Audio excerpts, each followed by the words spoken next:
This is the Last Minute Blues Podcast with Jeff Burton, Donnie Fandango, and former Blues defenseman Jamie Rivers. Powered by Together Credit Union, empowering you to achieve your financial goals. It is the Last Minute Blues Podcast. Donnie Fandango, Jeff Burton, Jamie Rivers, and we have a special guest joining us for the podcast today. And I'm super excited about this. I don't know if I should go by the birth name or the nickname, but we are joined by Hoss, by one of Jamie's kiddos, man. What's up, brother? Really wonderful to have you in today. Not much. Thank you for having me. I appreciate it. I just came in, a little father-son work day, decided to come in and check the building out. I'm super excited. That's awesome. When I was growing up, my dad worked at a factory.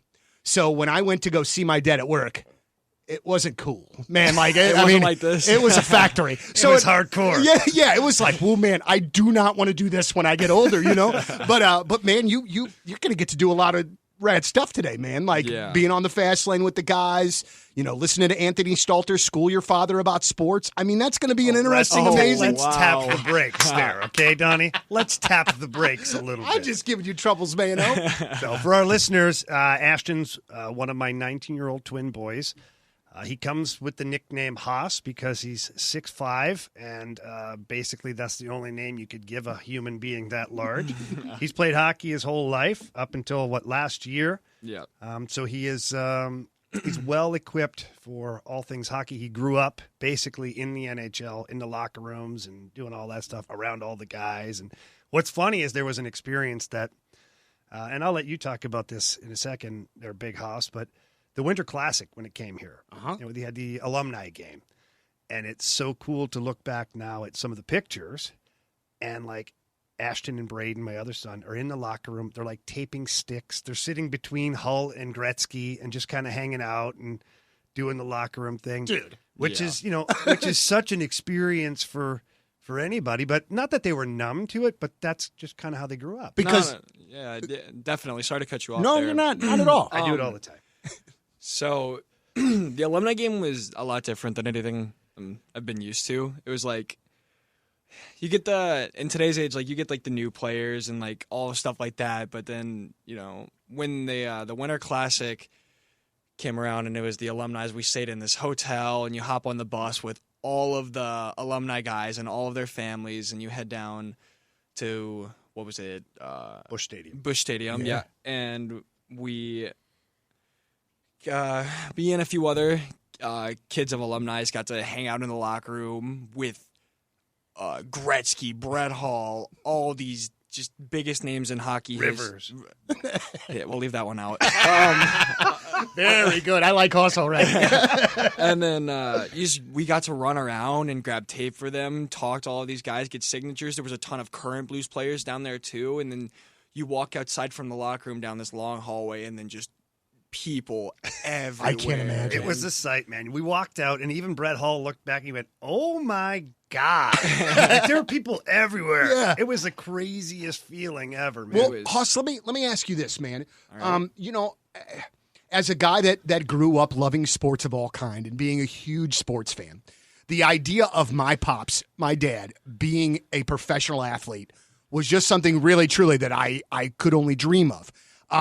But as I've gotten older and you realize all of the things that go along with having a pops that's an NHL player, I would think that there are some things that you loved about it and maybe some things about it that, man, were not necessarily ideal and definitely very different for you as you're growing up. Yeah. What was it like, man, having a dad that was not only playing in the NHL, and I'm not trying to be a jerk here, seriously, but bouncing around a bit as well?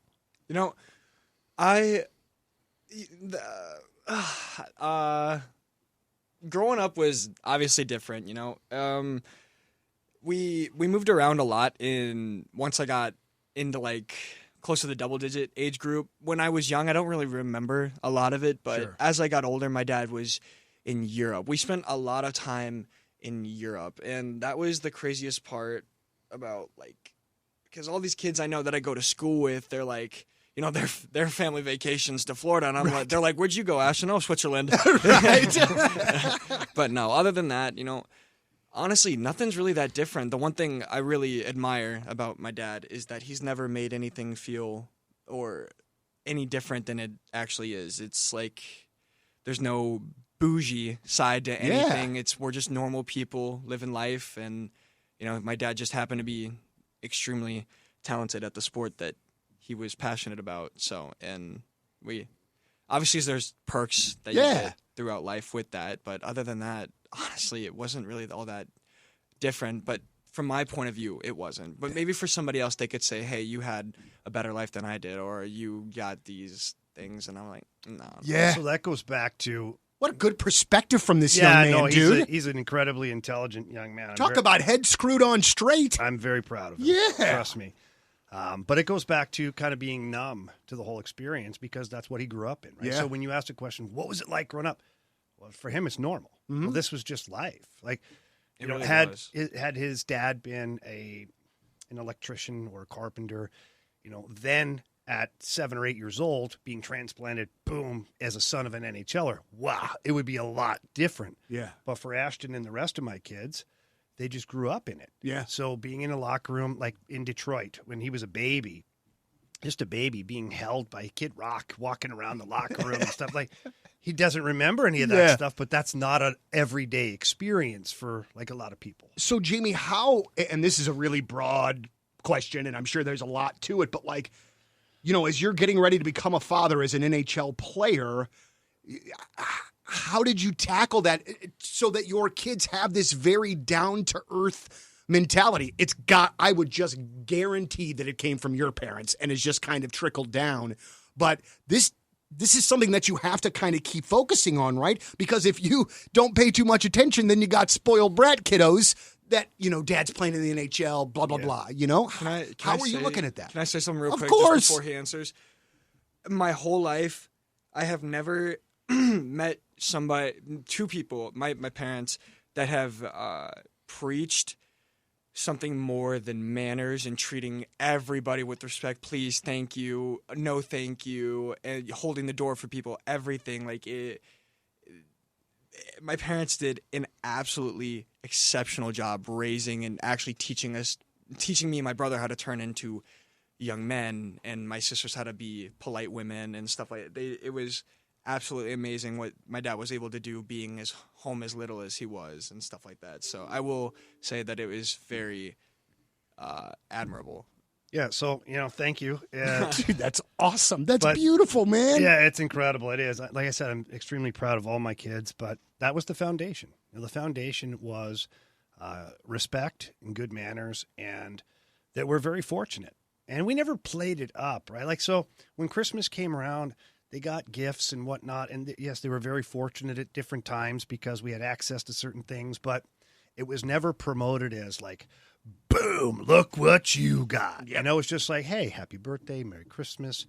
And it was very, very thankful. And just the foundation of it was just to be blue collar people. Mm-hmm. That's how I grew up. And that's how my ex-wife grew up. Their mother grew up that way too. Very blue collar, very down to earth, grounded families on both sides. And I think that's just that's the path that we chose to raise these guys in, and it's nice to see that it had an effect. It's just it's really amazing when you see it sticking like that. I know, it's awesome. It's kind of crazy though, because like, and I don't, obviously we wouldn't have taken it to the extreme probably that you guys have with cool stuff, but like with my kiddos, my oldest Benjamin has never sat in the lawn at the amphitheater. Yeah, that's the amazing. First 3 times he saw 21 Pilots, he met him every time. Yeah. You know what I mean? Like, so.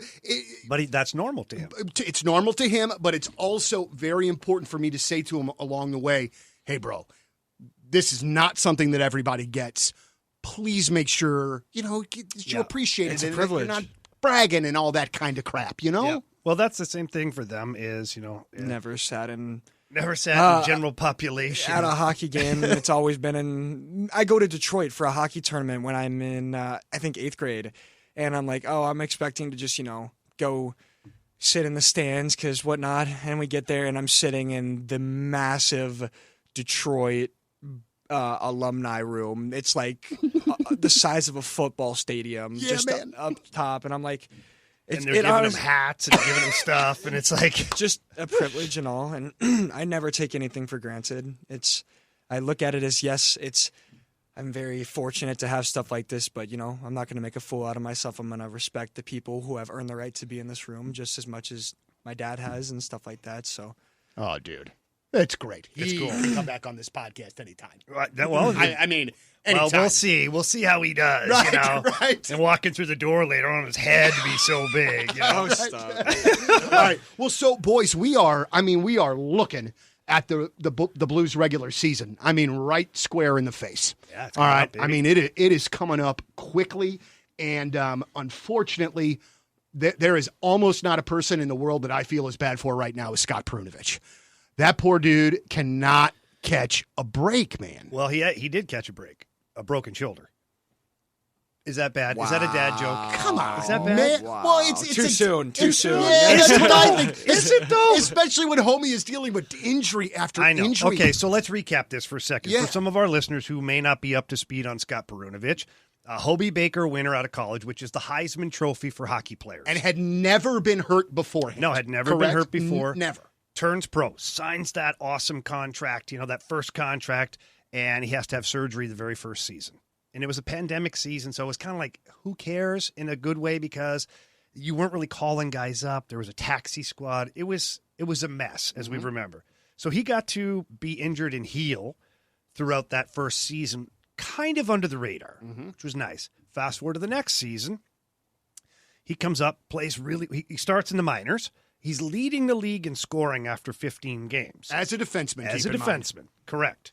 Gets called up, plays a little bit, plays very well at the start. Then, look, it's hard to jump to the NHL as a defenseman, especially when you're not a defensive defenseman, because you've got to learn how to defend. You have to learn how to play both games. Even though you don't want to play both games, you have to learn how to do both to a certain extent. 100%. You have to defend your side of the ice so that way you can make the play on the other side. 100%. So Big Haas has got it, and that's kind of how I started my career. I was very offensive minded, and I used to joke. I used to tap the goalie on the pads before the game and be like, "I'll see you after the game."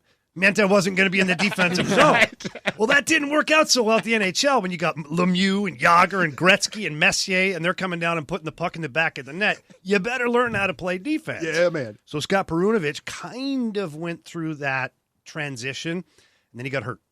And he gets hurt again, so he's out for the rest of the season till playoffs. What was his first injury? I think it was his knee. I think he had something to do with his knee. I could be wrong. If I'm wrong, Keep talking and I'll look. if I'm wrong, then you know what? Please just absolutely lambaste me in the comments on our Twitter page. Oh, It's they fine. will, dude. Don't worry. It's fine. But I think that, and then I think that he had a wrist problem last year, and that's kind of what held him out. And then this year he broke his shoulder in a preseason game. He's out for at least 6 months, not even to be evaluated for 6 months. So this is huge in a way for this young man, because he hasn't had a chance yet to prove he's an everyday NHLer just because he hasn't been healthy. So, and then with the injuries already to Scandella, I said this to JR last week.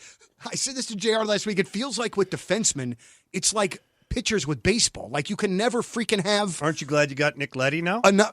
Boy, man. How about them apples? Holy I've been crap. saying it the whole time. At least you shored up your top 4D, and now you've got Mikkola and Bortuzzo, along with Calle Rosen, who's going to be that seventh defenseman for you. Aren't you glad you had the depth? And that to me, and again, Jamie, kind of talk about the third pairing a bit, man, because like it's not necessarily sexy, but like it's big, it's mean.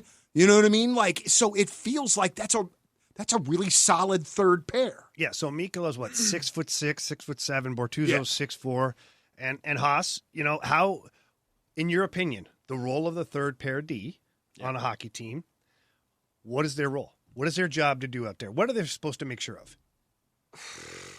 That's such a broad. Well, you want them big. Yeah. You want them physical. Yeah. Right? You want a little sandpaper. Keep the game simple. Yeah. So you very need- simple. Very simple.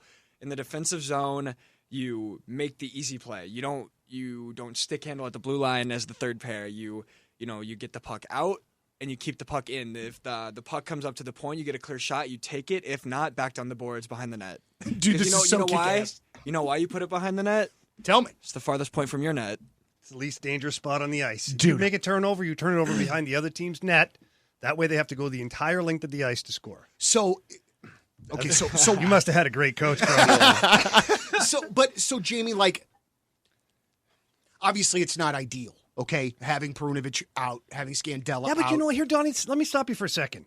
I don't know if he was going to be an NHLer to start the season anyway. I was just going to ask. Well, Donnie, why don't you go ahead? I was just going to ask. Do you think that this? Man, I don't want to take anything away from the kid, but like, do you think that this is a huge loss for the Blues as we're looking at the season, as we're looking at how good they can be? I feel like it's all about the way you look at it. Like, yeah, potentially it could. It's hard to say because he never really got to make that breakthrough. So you don't know what you had, right? Right, like exactly. what your pops is saying. Yeah. Okay, so let's look at this from both sides of the equation. From a player's standpoint, this is brutal. This is a third year in a row you're injured. This is a third year in a row you cannot develop. Man, dude. And what are you lacking? Development. You need to up your game as far as defensively and even on the power play and all that. You need the reps and you need the practice every day against NHLers. So for the player, this is really not ideal. For the franchise, for the team, this isn't ideal either for the very same reason. You signed this guy. He was an absolute stud coming out of college hockey, and he hasn't been healthy, so he's not able to develop. So you don't even really know what you have yet. You think you know because you've seen him play at the American Hockey League level and dominate. You think you know because he's played college hockey and dominated, but he's never dominated in the NHL. Take it from me. I can tell you this. Not to pump my tires. I dominated junior hockey. I dominated the American League, and I never dominated the NHL. So that is a big step between those leagues and playing in the show. I think now's a good time to mention that your dad is a member of the Sudbury Wolves, like, all-time greatest team. Oh, I know. Like, you were just saying, just to prove, like, what you were saying is that you dominated in juniors. I mean, 28 points and... Yeah. 60 games. Dude, that's crazy. I like how you say it, too. 60 games, I don't know. Whatever. But 24 in playoffs. Yeah, like you were saying, same thing happened to me. Like, my... early on in hockey, maybe my fourth year playing, I had massive leg surgery. And you go from being, like, top dog, and then that injury hits, and it becomes almost frustrating in a sense because it's not about getting back to where you were. It's about getting back there and then some, and then putting the work in, healing yourself, putting in the extra work, getting the cardio and all the stuff like that, and just it's a battle. And especially when you battle injury after injury after injury, you start to the frustration leaks in and you start to lose it, and it's hard to fight back. Okay, so the reason he knows about this is Ashton was a very talented young hockey player here in St. Louis and quite honestly in the country. He had injuries. One, he was born with a leg length difference. So Shriners Hospital, hats off to them. They did a great job. They had a leg lengthening process, but they cut his leg in half basically and put pins, and to speed it up, he used to have to break his leg every day by twisting the pins and making the leg, extend. So he went through that as a young man. Oh, buddy. Yeah. And then following that, he had a bunch of concussions that got him, and then he tore his shoulder and then broke his ankle twice. So when he's talking about frustration, now that's a really long laundry list of injuries to go through. Yeah. But he's right. And I didn't think about this too, is he talks about the frustration, and it's not about getting back to where you once were. How do you get better? So for Scott Perunovic, it's not about getting back to where he was, but how does he get back to there and then some? And then defend against Connor McDavid and stuff like you know what I mean? Yeah, it's absolutely. frustrating. It's taxing mentally because you have the sitting there going from hockey 7 nights a week, hockey, to rest, recovery, taking things slow, getting back through the movements. Not being able to do those movements. Right. And then it's when you can't do the movement that you did perfectly months prior, it's frustrating. It taxes your mentality and stuff like that. It becomes extremely difficult, and people really never look into that aspect of things. So he is going to legitimately need some mental coaching along with physical coaching in this process, because I cannot imagine this poor kid has just got to be beyond deflated. We all groaned for him when we saw the 6 month thing come out. We all did, man. We all felt so bad for him. Such a long time. And like your dad said, like no evaluation in a couple of months, like 6 months, and that's a long freaking time, man. That's like the end of this, like the end of the season. He's going to he will miss the entire season, and whatever he's able to participate in will probably be in the American Hockey League, because he will need time to get back to where he was. I mean, you're not just going to take a guy who's been injured for extended period of time last year and then all of this season and drop him into the Stanley Cup playoffs. Yeah, no That's way. a lot to ask of an individual. Dr. James Maxwell, Crestwood Dental Group, one of the proud sponsors of the Last Minute Blues podcast.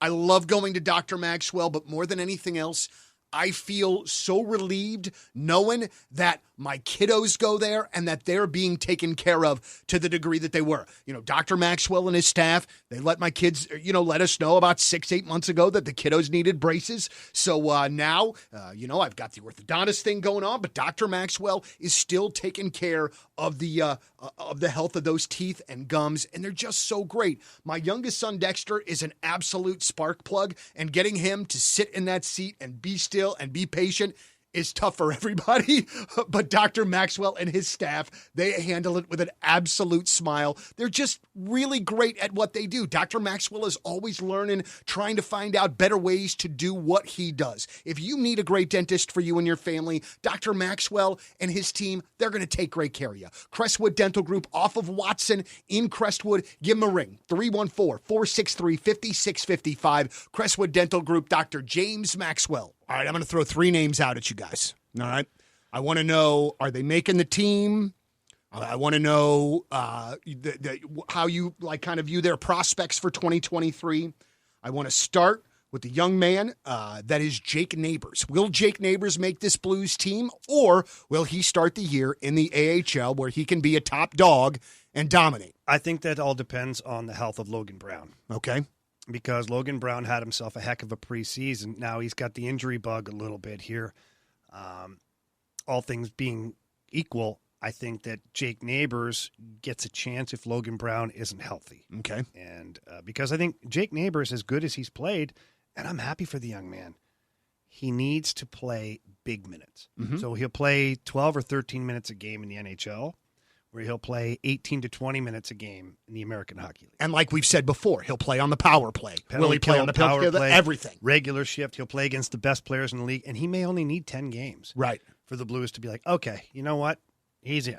We bring back up. 13 minutes out of a hockey game really doesn't sound like a lot, but to play in the NHL and have four lines rolling, rather, and to be a forward, 13 minutes is a lot of ice time. Yeah. If you're playing the right way, yes, it's a lot of ice time. And then if you play that game the way you're supposed to, you end up more ice time, he has the potential to turn into like a staple for the Blues. I can't wait. He just looks like he is a stud in the waiting. So then talk about Logan Brown. What was Logan Brown doing that was impressing everybody, that was kind of cementing him onto this roster? People don't realize that Logan Brown is what, 6'7". 6'7". Wow. Yes. I didn't know he was that tall. I played hockey with his younger brother going up my whole life. Uh-huh. But yeah, he's 6'7". He's got silky, buttered hands. He protects the puck. I don't know much about the way he's playing as of recently, but he's just an outstanding player. Yeah, so building off of what Haas is saying here, he's got all this skill, right? And the biggest thing for Logan Brown that he had to work on was increasing the pace of game. So a big guy like that against American Hockey League players, junior hockey, he's able to keep everybody at bay because he's so talented and so big. He doesn't necessarily have to keep the feet moving, right? The NHL level, everybody's fast. Mm-hmm. Everybody's strong. You know, your 6'1" guy can pick up a guy 6'7" and toss him into the boards. It's a different animal. Yeah. Okay. So Logan Brown had to pick up the pace of play and compete. You know, his compete level on both ends of the ice, and he was doing that. I watched him in 2 of the games that he played, and he was one of the most dominant players on the ice at the center position, and that's his natural position. He was winning face-offs. He was playing good defensively, and 6'7" in the defensive zone with a good active stick. Well, put him on the ice, so just for fun. Let's put him on the ice with Mikkola and Bortuzzo in the defensive zone. Holy crap. There's no room to do anything. There should be, theoretically, there should be very His little. stick's the same height as this guy. Yeah. Yeah. Which I'm a pretty big guy. Which is saying a lot. Yeah. Like, Joking. you are like 6 foot. So where do you see him slotting in? That would be a third-line center? Third-line guy. Yeah. And maybe he gets the chance at center, and maybe they bump Braden Shen to the wing just because Shenner can play the wing so well. Or maybe they put him back on wing. But I definitely think that if Logan Brown gets healthy, he's deserving and earned a spot in the top 9 to show what he can do. Because that's what he was drafted as, an offensively gifted guy who could create, goal-scoring opportunities. All right. You don't get that on the fourth line necessarily. And here is where it comes to a screeching, crashing. I already know where you're going to go. Jeff? Is he going to Is he going to make the team or Block not? your ears. Last week when Jeremy Rutherford was in here, he had been a part of the Berube's press Who are we conference. talking about? We're talking about Clem Costa. There we go. Okay. We We never got it out there. Yeah. Oh, Clem we just Shady. assumed that everybody knew.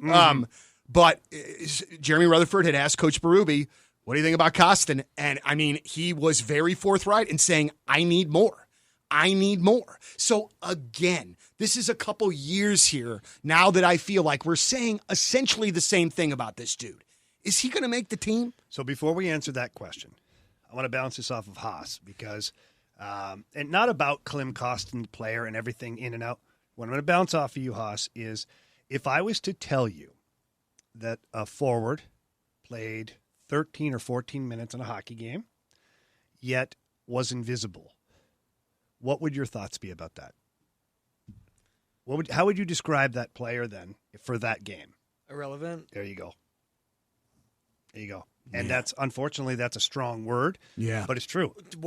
Tell me more about Costin. What's his play style? Well, I don't know much. He's very gifted as far as skill level.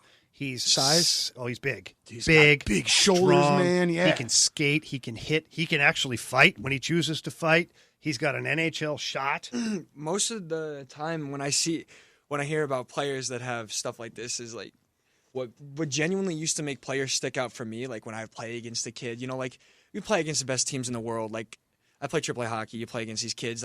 Half the kids I played against growing up are literally in the NHL now. Drafted now. Yeah. Teammates in the NTDP, stuff like that.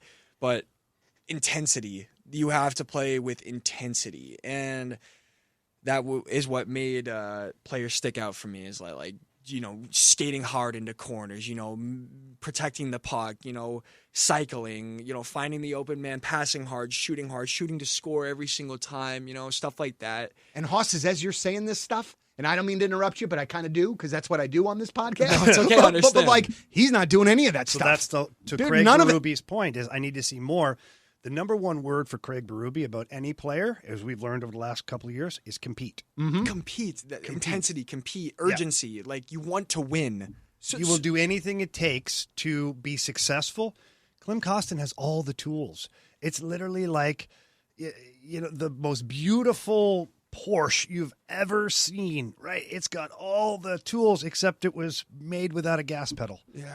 And you can't get the sucker going. But so then if you are Blues management and you see all of this talent, you just keep waiting for it to mature. Well, I mean, they've at waited what long point enough do now, you? Donnie. They've waited long enough. That's what I was just It's asking. been, 4 years now? Yeah. This is where it's gonna. This is where the rubber meets the road. Mm-hmm. And when you've got kids like Jake Neighbors, you've got kids like Logan Brown, you've got Nathan Walker, who that's going to go out there and compete every game. Alexei Toropchenko, who he's coming back sooner than Oh, later. yeah, that's right. Superman is going to be back sooner than later. So when you've got that, and that those guys are competing with a guy who you have a hard time noticing, the writing is on the wall.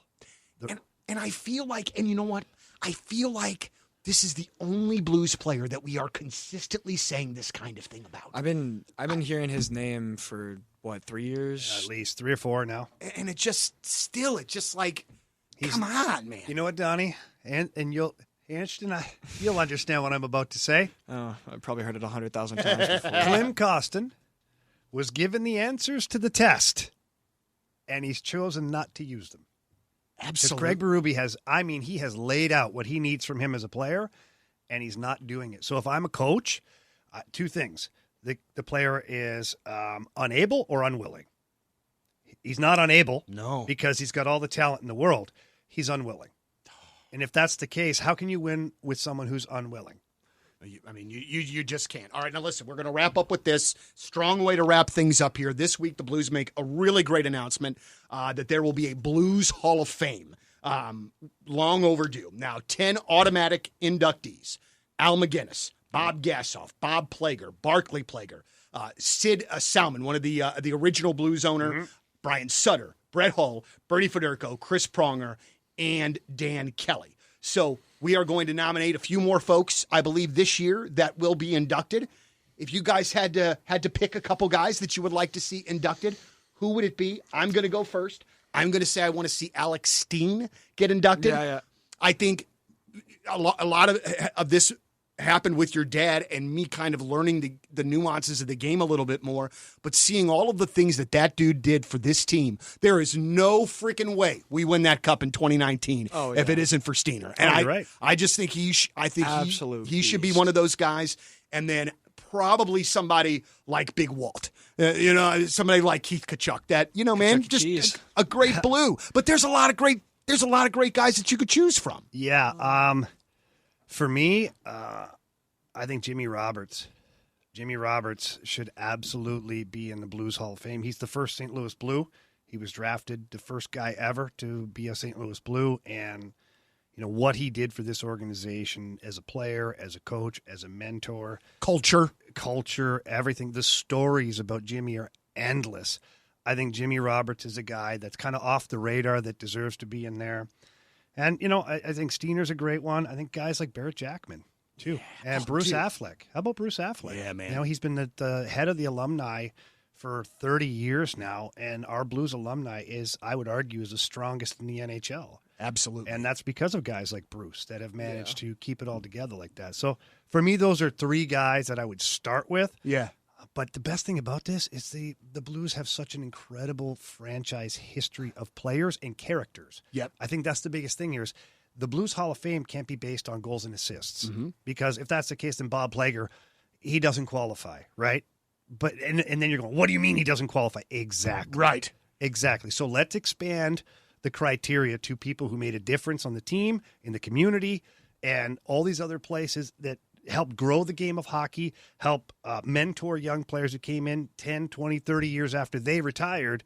I think that all of that together is why we get some of these awesome dudes that can go in there. Well, and when you're saying all of those things, I'm thinking Kelly Chase. Yeah. I think a chaser. You know what I mean? Because it wasn't goals, it wasn't assists. He was a fighter, but I can still remember the Channel 5 news shot when he was going to Hartford, and they had the Special Olympic hockey players seeing him off at the airport, and that man in tears broke my heart and still to this day does. So there you go. Another guy that no goals or assists to talk about, but he certainly would be a guy like that. Haas, what about you, man? You know this franchise. Even if you just pick a couple of your faves. One name that really comes to mind, just around the alumni community and the stuff that this guy did for, back when the alumni room was at Hardy's, he put together all these amazing events for all the old players and stuff. He took care of us when we would go to the alumni suite at the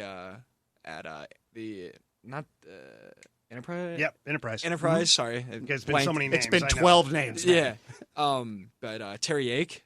Yeah. Yeah. Great guy. Love his family. He's a really good dude.